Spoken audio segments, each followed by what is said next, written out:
I'm gonna adjust my preload here. I'm gonna start with the bare minimum. Right now you can see my spring is just loose and bouncing around on its own and rattling. So I'm gonna tighten this by hand till the spring doesn't move around anymore. You turn the upper nut counterclockwise and it should push the perch up. And see how there's less movement now? It doesn't freely move as much. I'm gonna turn it some more. The spring can still shift a little bit on the perch, so I'm gonna keep tightening it till it doesn't. Careful, the edges are a little bit sharp, so you should use the spanner, but it's so loose I can use my hand still, so I'm gonna continue to use my hand.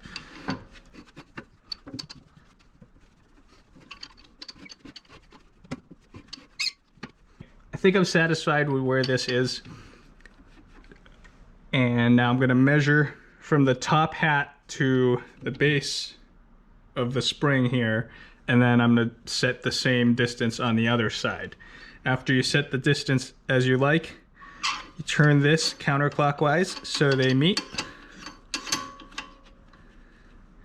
And then you use the 2 spanner wrenches and tighten it, but I'm gonna measure it first before I do anything. I'm gonna measure it with this, and I'll put it up on the top of the strut mount on the top hat. And it is 21 centimeters. I don't know if you can see that, but it's roughly 8 1/4 inch. But I use the metric measurement, and it's 21 centimeters from the top hat to the top of the perch ring here, the upper ring. I'm gonna do the same on the other side, and then I'll lock it down. I got the 21 centimeters on both sides. Now you gotta tighten this so it locks in and it doesn't adjust on you when the car moves. So in order to do that, you got to turn the lower nut into the upper nut. And by doing that, you have to hold the top one steady, and then you have to turn the lower one counterclockwise into it. So basically you're applying different forces to it. You're going to turn the top one downwards while the bottom one goes upwards. And they get sandwiched together and they get stuck. So I'm going to hold the top one steady while I try to turn the bottom one counterclockwise. See how the top doesn't move? Oh, you know what? I think this moved. I didn't tighten the bottom nut. Now I gotta double check that this didn't shift on me. So still 21. That's still okay. I want to turn this one counterclockwise. I want to hold this one still. Alright, that looks good. I got my new wheels on, and I forgot to record what it looked like with the wheels down, but as you can see, the rear one is practically how it looks like when it's on the ground.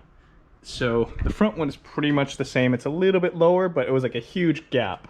It was actually about 4 inches. So I'm gonna have to lower it and try again after I put the car down. I took the driver's side out, and I'm gonna lower it by about, I don't know, like 1.5 inches, 1 1/4 inches just to start off with. I changed my thing to 40 centimeters. So it's gonna have to go down a crap ton, like about half of this. How this works is you undo the lower nut so you can turn the whole assembly up top. I'm gonna turn it clockwise so it goes downwards into the sleeve right here. So just get your wrench on these little notches and turn the entire thing this way. And it's gonna suck because I have so far to go down. I'm contemplating actually removing it from the car to do it again, but nah, that's too much work. I'm just gonna do it like this.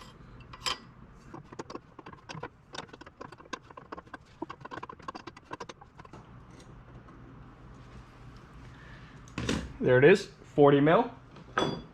No, 40 centimeter? 40 mil? Shit.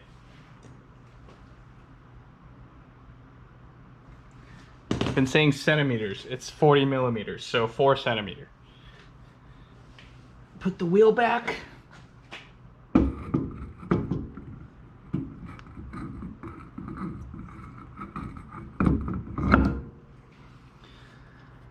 You might be wondering why I put these wheels back, but I messed up and I don't have the right lug nuts.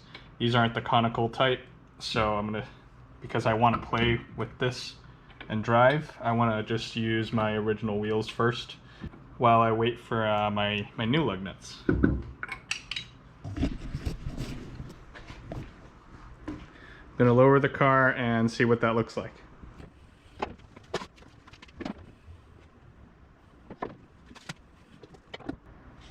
Okay, this is more like what it was like before. It's 3 inches. Taking it to this side. Oh! Taking it to this side, and it's more like 3.5. So I'm gonna lower this side too, and then I'll take the car for a spin and take a look. The rears are basically at their max. Those tires are a little bit bigger than my original rear tires, so I'm gonna see, hopefully that works out okay. Should be okay. I hope so. And here's what it looks like now. 2 fingers width in the back, with 2 fingers width in the front. The alignment looks a little bit messed up. The rear has a bunch of toe in, and it looks like the front has some toe out, I think. Yeah, it looks like toe out. The rear definitely has a bunch of toe in, and let me see the camber here. Yeah, it's a bunch of camber. I got my new wheels on with the Navic coilovers. They are successfully installed. They seem to be proper, and I got it aligned, so my alignment's not all messed up. It looks like it's good.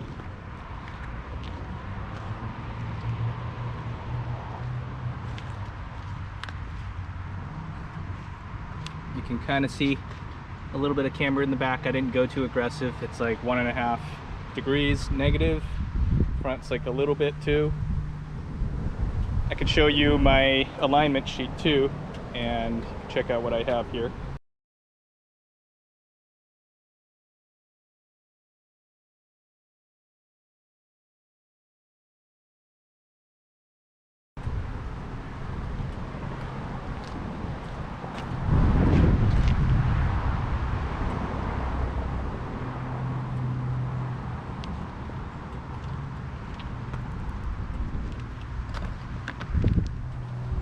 Currently I have them all wound up to the stiffest dampening, front and back, same thing. So I had it all the way up to 16 clicks.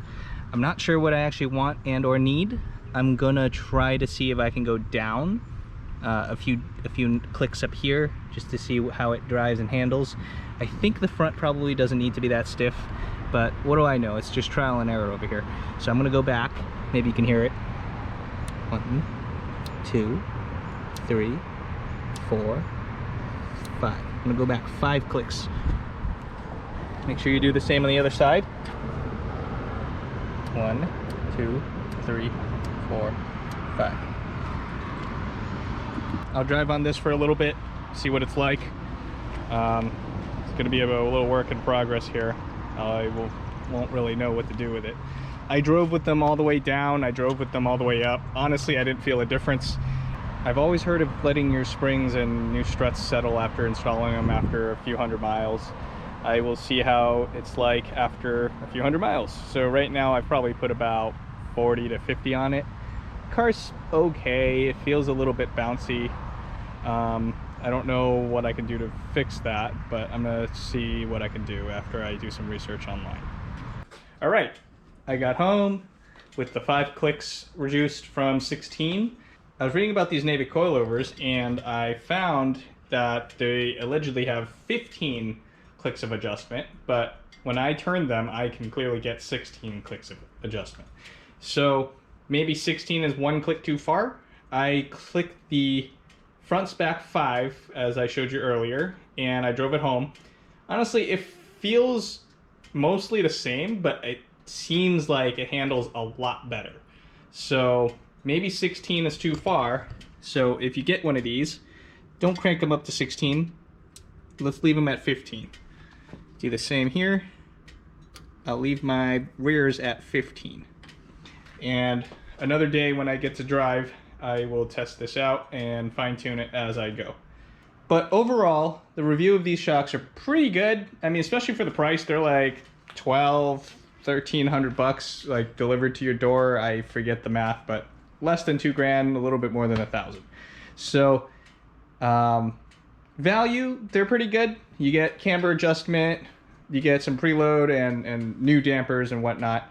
I mean, if you're gonna buy some KYB, like new SR Specials, like the original things I had over here, if you're gonna buy any of these anyways, a set of those run you about 500-ish on Yahoo Auctions Japan, a little bit longer, plus a little bit more plus shipping, and then you're probably looking at about $800, $900 anyways. You might as well pay a few extra bucks to go up to this. Yeah, it's a few hundred more, but it's completely different. I don't know what those new drive like, but this thing, it improves the handling a lot. I can't speak for any of the other coilovers because I have this one, but aside from the stupid problems that come from improper assembly, you know, these go on pretty smoothly. This car is fantastic to work on. It's tiny, everything is easy to work on. Luckily for me, mine isn't rusty, so all the bolts and fasteners, everything just comes out. Just by scale, like, it's just super easy to work on. I think in the future, I don't really know what to expect. I've never had coilovers before. This is my first set. Maybe the bounciness is kind of inherent of this type of suspension, but I hope I can fix that so that way the ride can be a bit smoother. Maybe I should look into my wheel balance too. They just got mounted. They should be fine. I think that's it for now. This should conclude my Navic install and adjustments on my series of suspension videos here. If you like what you see, like, comment, and subscribe. I'll see you next time.